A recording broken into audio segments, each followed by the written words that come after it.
Toronto Stevie Live. Um, Maxxine Dupri is the surprise of the week. Before we get to that, though, I just want to mention I'm trying this for the second time um, because my wife keeps interrupting me. But, and we'll get to Bad Bunny later on. But first, I want to make an introduction or a nomination for the What the Fuck Did I Just Watch Award. I'm sorry I'm 1 week late, but I didn't get on this week's In Your Head as Jack had it on Friday. And this week he's in New York City to do the Comic Cons, so there's no show this week. So I did want to talk about the main event of the SmackDown was Tiffany Stratton versus Nia Jax versus Jade Cargill. And you just gotta ask, what the fuck did I just watch with this match? Um, there was like a lot of blown spots in there, or a lot of mistakes, and really there's a lot of fault there on everybody in this match, including the referee. And I want to thank Stevie Richards. His videos are always instructive in breaking down this match. The first botch was when Nia Jax threw Jade Cargill into the stairs, and she did it head first. And Jade came up with her face bloodied, but she kept doing the match. Gave a Samoan drop to Nia Jax on the stairs, and then when they got back into the ring, Jade went for a pinfall on Nia Jax, but Tiffany was like 1 second late breaking up the pinfall.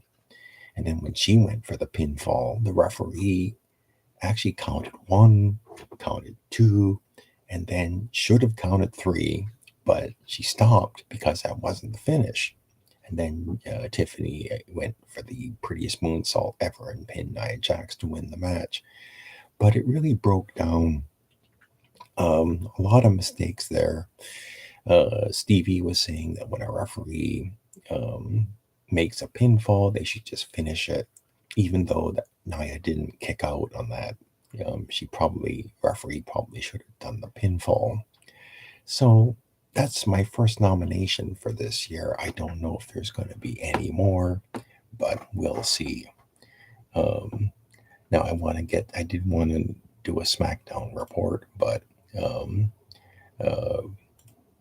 instead I'll just go to the Raw report. Monday Night Raw, the last one before Perth, Australia. In Texas, Roman Reigns comes out.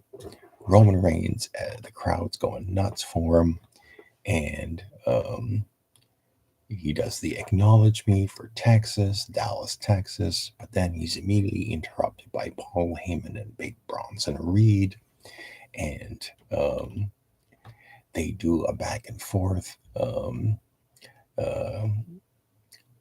Bronson Reed is wearing a Tribal Thief t-shirt, but he doesn't have the Shula Fala anymore because Roman Reigns got it back earlier.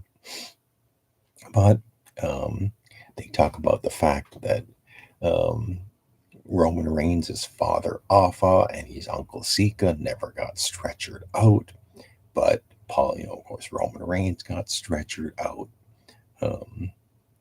So Reed takes the microphone, and he talks about that 45 years in the business, and they never got stretchered out. And Roman Reigns, of course, then challenges Bronson Reed to come down to the ring, and that's when actually Roman got the better of Bronson Reed in this. So I'm wondering if when they fight in Perth, Australia, if Bronson Reed's going to get the win again, or if Roman's going to get a win back. But Roman probably should win this match. But anyway, I think Paul Heyman challenged Roman Reigns to an Australian street fight, and Roman Reigns accepted the match. So in Perth, Australia, it'll be Roman Reigns versus Bronson Reed in an Australian street fight. Roman did get some Superman punches in. There was a brawl after this. Some people came out to try and break up the match, break up the fight, but Roman got in another Superman punch before it all ended. So we get a backstage segment, Asuka with Adam Pearce, and she wants Kairi Sane and Io Sky to fight. So Pearce makes the match, even though Kairi Sane doesn't want to fight Io Sky. Nonetheless, they make the match. And then the opening match of the night, and this is probably 20-30 minutes in, it was the Intercontinental Champion Becky Lynch versus Maxxine Dupri. Now, I will say that Maxxine surprised me in this match. I fully expected Becky Lynch to just dominate Maxxine and pin her in a couple of minutes. But this one went on for quite some time.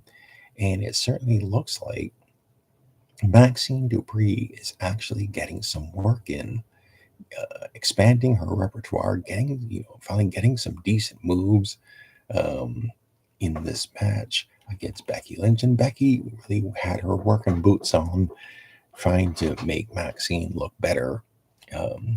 So I'll give credit to both of the girls for putting in the effort. Maxxine got like a spin kick in. She got a really bad drop kick, I must admit, because it only hit Becky in the knee. I think she really needs to work on that drop kick. She also got in a power bomb. I don't know, maybe Maxxine should take a look at like Sid Vicious or Vader if she's going to use his power bomb. She was taller than Becky, so it would probably make sense that she would put that in her repertoire. But nonetheless, Maxxine got a lot of moves in. And in her big move was the ankle lock. A couple of times in this match, she got Becky Lynch trapped in the ankle lock, and Becky, of course, didn't tap out. But the finish comes when they're fighting on the ringside area in front of the announce table, and basically Becky is beating the crap out of Maxxine, and she throws Maxxine back into the ring, and then for some bizarre reason, she starts playing to the crowd at the same time that the referee Jessica Carr is making her count. And then Becky gets counted out. Now, the only criticism, I think Brian Alvarez made this criticism, was that immediately after the match, Maxxine Dupri crawled out of the ring, ran up the aisleway and got away from Becky Lynch. He felt that that was a bad move, or maybe it was Meltzer, one of those two, said it was a bad move for Maxxine just to run up the rampway and run away from Becky Lynch. But nonetheless, Maxxine still has a long way to go. She is improving. This was a pretty impressive match considering the participants. Still, again, there was still some bad moves by Maxxine Dupri, but nonetheless, you're probably going to get a rematch maybe on next week's Raw, in which Becky gets her win back, probably. Backstage segment, Roman Reigns is with the Usos.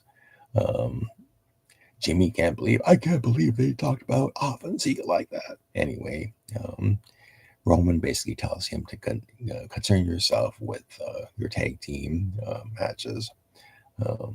Anyway, we get Lyra Valkyria and Bayley, and a segment with those two coming back from the commercial break. It's a last week on Raw between these two.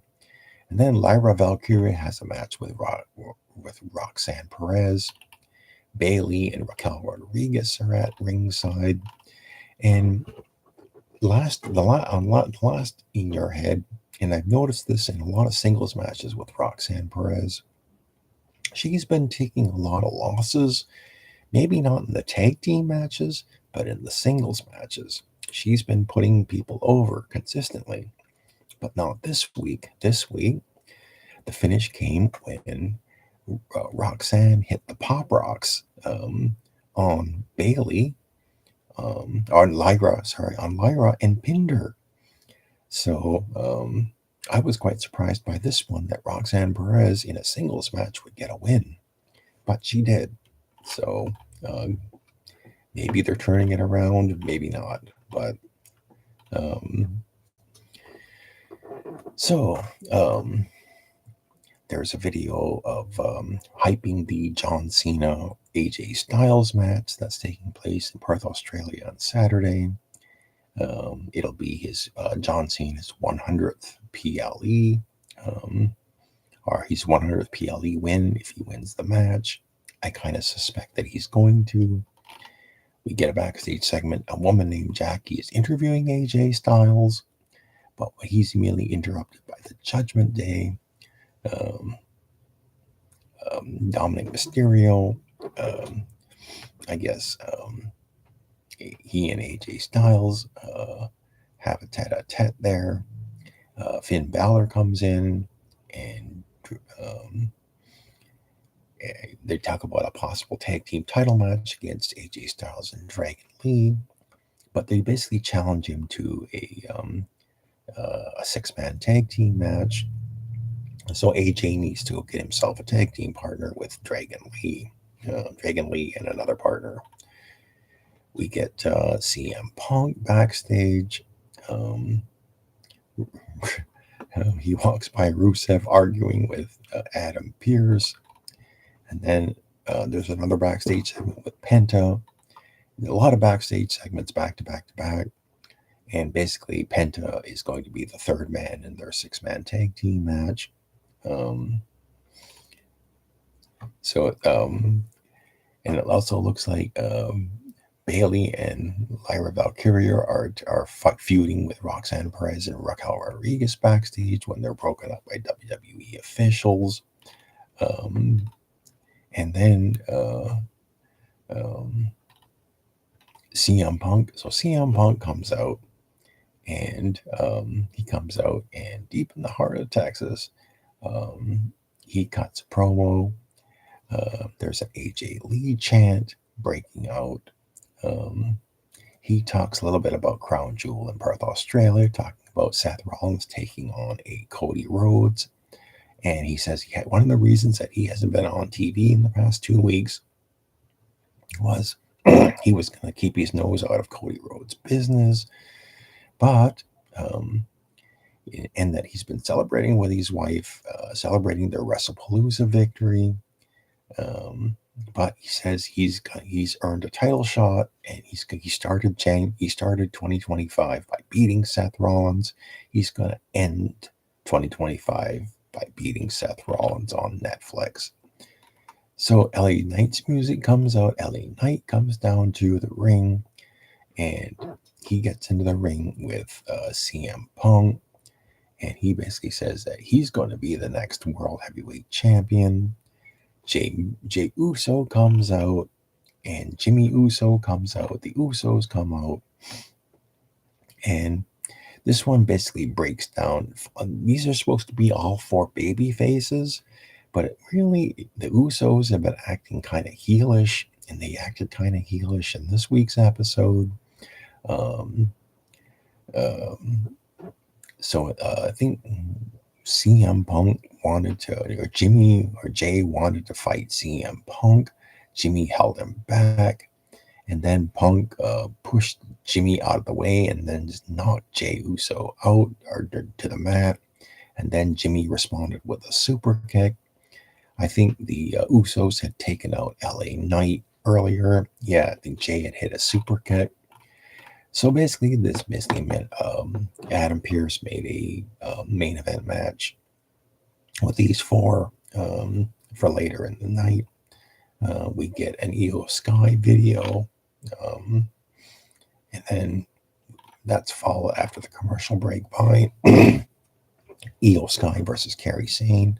Asuka is at ringside, and this one went through a commercial break. Um, Lots of flying around the ring from Kairi Sane. But she actually picks up the win. I think Asuka helped her out as well. She got on the apron, but Kairi Sane came up, attacked Io from behind, um, and pinned Io Sky and got the win. So this feud continues. After the match, Asuka attacked Kairi Sane and attacked Io Sky. Um, and it was Kairi Sane hitting the insane elbow. But there's still tension between all of the Kabuki warriors. So inside the Vision locker room, I hate that name, really do. Basically, I think Becky Lynch is still pacing. I think that's all her. She's pouting over her loss to Maxxine Dupri. Meanwhile, Heyman and Seth Rollins are talking.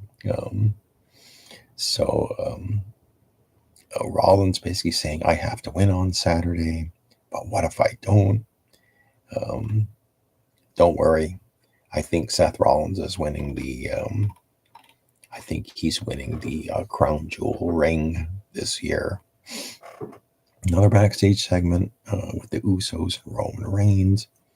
A lot of backstage segments again this week. 6-man tag team match after the commercial break. Penta, Dragon Lee, and AJ Styles versus JD McDonough, Finn Balor, and Dirty Dominic Mysterio. Excuse me. So this was a pretty good 6-man tag team match. Again, a lot of flying out of the ring from all three guys actually. But this one went through a commercial break, and it came to an end when Rusev came down to the ring and he chased off Dominic Mysterio.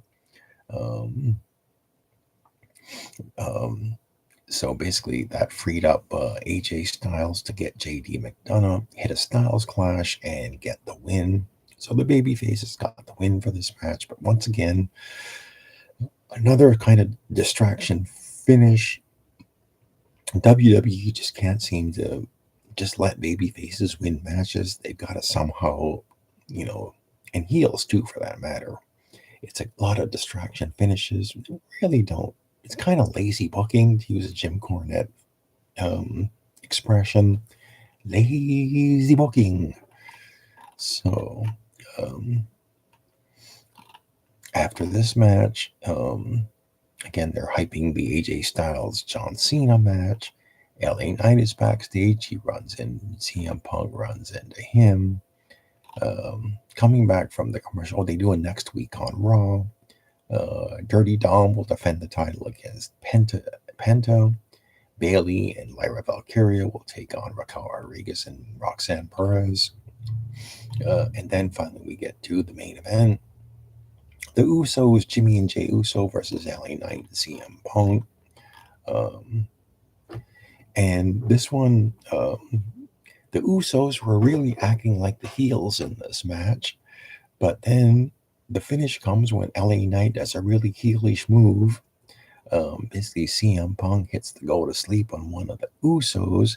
And behind his back, LA Knight blind tags him, gets in the ring, and pins the Uso to win Jey Uso to win the match. And then he just kind of laughs and goes up the aisleway, leaving Punk in the ring. Really, it was a heelish move by LA Knight to do, but that was Monday Night Raw. I really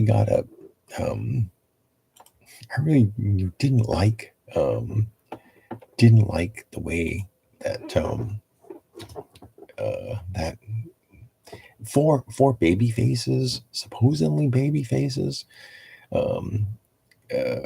with two of them, I guess they had to act like heels, but overall, I've got to give this week's Monday Night Raw a thumbs down. it really was a bad show. Too much talking. Um, I don't know. That's just me. I'd rather see more wrestling than talking. But I nonetheless, like I said, the standout this week was uh, Maxxine Dupri. Surprised me.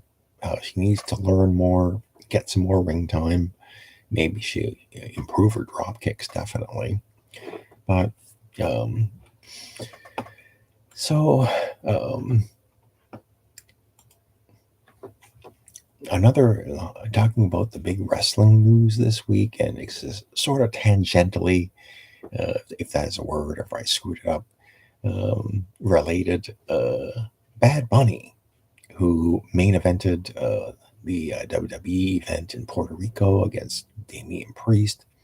Bad Bunny has been announced that he is going to headline Super Bowl, the Super Bowl halftime show next year. And he put out a tweet or something basically saying that America had 4 months to learn Spanish.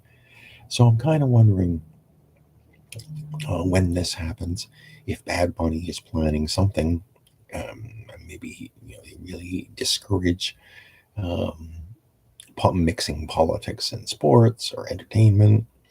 But I'm kind of interested to see now what Bad Bunny does at the Super Bowl. Uh, so we'll see.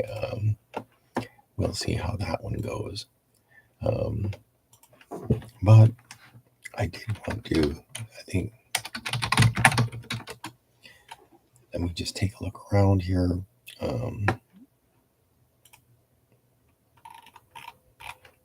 See if there's anything else going on. So Dwayne Johnson, The Rock, puts out a movie, and it bombs at the box office. So I don't know. I don't know too much about this most recent movie that The Rock made, Dwayne Johnson. But I guess whatever it was did not sway the general public to go to the box office. Then again, this was the same week that Taylor Swift put out her new album and I guess a movie in theaters. So maybe she took away all of the money. So there that goes.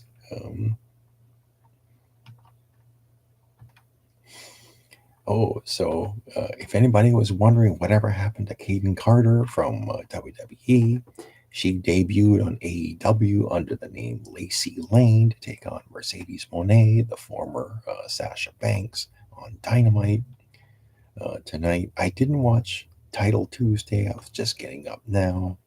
So maybe this is stuff I can watch later.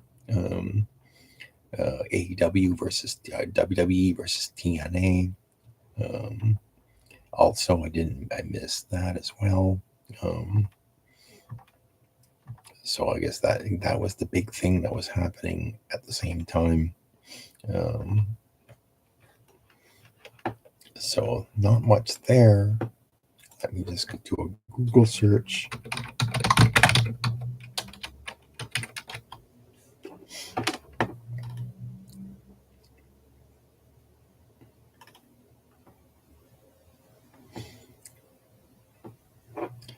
Another thing, just something that popped up on my feed was Jim Cornette's rant about the NWO, particularly his comments about Kevin Nash. Good heavens. Cornette made some great promos.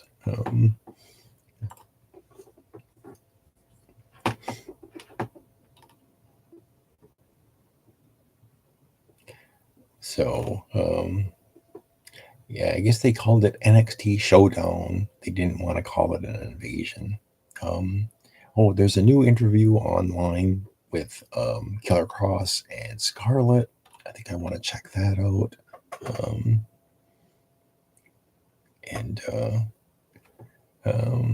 I can't find anything else. So overall,